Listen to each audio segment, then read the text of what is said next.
Ces légendes s'appellent Romance avec une âme du monde souterrain.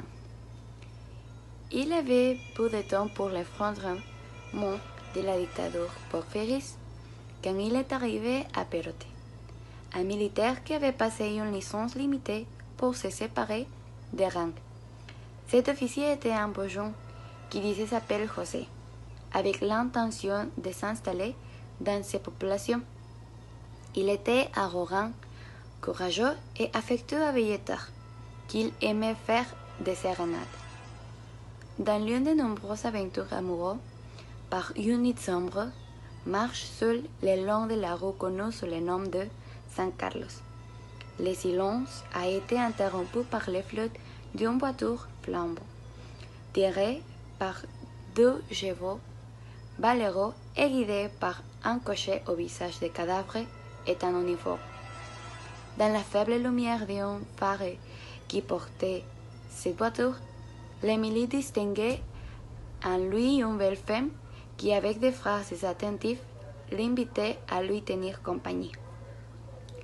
Les passants a accepté avec plaisir, et dans une marche rapide, ils sont partis à travers les ravins d'Ateta, et ont parcouru des rues difficiles, arrivant à un endroit appelé Jesus de Ampare, devant une résidence luxueuse que le véhicule s'est arrêté. La femme Perote, pour les ramener à répéter ces moments agréables. Le voyage, la visite et l'entretien se répondent jusqu'à ce qu'ils atteignent 5. Dans les derniers, comme dans les 4 précédents, il y avait des conversations tendres et des phrases sentimentales. À la fin de la 5e entretien, à minute, cette femme a été le premier de parler ainsi. Don José, je suis désolée de partager avec vous que ce sera la dernière fois que nous nous verrons. Par cas de force majeure, je dois m'absenter pour faire un long voyage et je ne retournerai plus dans ces lieux. J'ai eu un réel plaisir à vous considérer comme un ami, mais cela a été votre fin. Et en passant, j'aimerais que vous répondiez à cette question. S'il n'y a pas d'objection, savez-vous comment prier? Eh bien, ajoutez la femme, il faut dire au revoir, et la dernière faveur que je vais vous demander est que vous priez beaucoup pour que je continue ce long voyage que je vais entreprendre. Je le ferai, ajoute l'officier. Je vous demanderai beaucoup en remerciant aux heureux moments que vous m'avez fait passer en votre compagnie. Dans luxueuse que le véhicule s'est arrêté. La femme ordonna à son chauffeur d'y attendre un moment. C'est alors que cette mystérieuse dame conduisait son hôte dans une chambre élégante, où José a été l'objet d'innombrables attentions de part de la dame.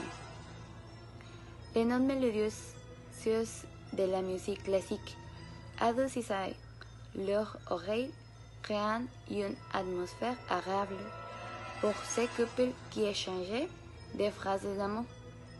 En même temps, ils grignotaient avec des verres pleins de liqueurs fins, avec des conversations agréables, des poèmes, des baisers, et au rythme des charmantes mélodies, ils dansaient, initiant ainsi cette nouvelle passion d'amour.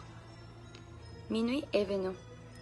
La dame a invité le visiteur à occuper la voiture pour être conduit à l'endroit où il a été approché pour la première fois.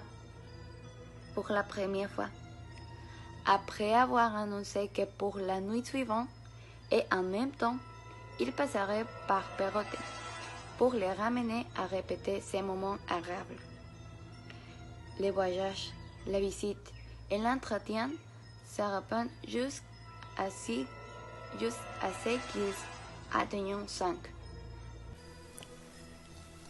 En parlant de cela, ils s'embrassèrent tous les deux une éternité forte. et prolongée qui était accompagnée de sanglots tristes, et la femme mystérieuse montant dans son élégant chariot en marche, rapide partit bientôt se prendre dans l'obscurité de la nuit. Le soldat a été laissé seul et désorienté pour pouvoir retourner à Péroté. À une courte distance, il aperçut une humble route où il demanda l'hospitalité, gardant pour l'instant le silence sur ce qui s'était passé. Le lendemain, Céroté désireux des moments agréables passés dans cette belle demeure, demanda au propriétaire de la maison de l'accompagner pour visiter l'endroit où il avait été avec cette femme. Cette voisine, visiblement surprise, demanda: cette femme s'appelait-elle Doña Clotilde? Effectivement, c'est ainsi que cette charmante dame a dit s'appeler. Le pèlerin a répondu: eh bien, regardez mon ami, dit le propriétaire, les voisins de cette région. Ils parlent de cela il y a de nombreuses années. Une belle femme qui a été appelée, qui a été assassinée par son amant, et dans l'élégante maison dont vous parlez aussi longtemps que je me souviens, seule une ville ruine a été conservée. L'autre, tourmenté par cette macabre conclusion, se borna à balbutier: et j'ai été avec un homme d'au-delà.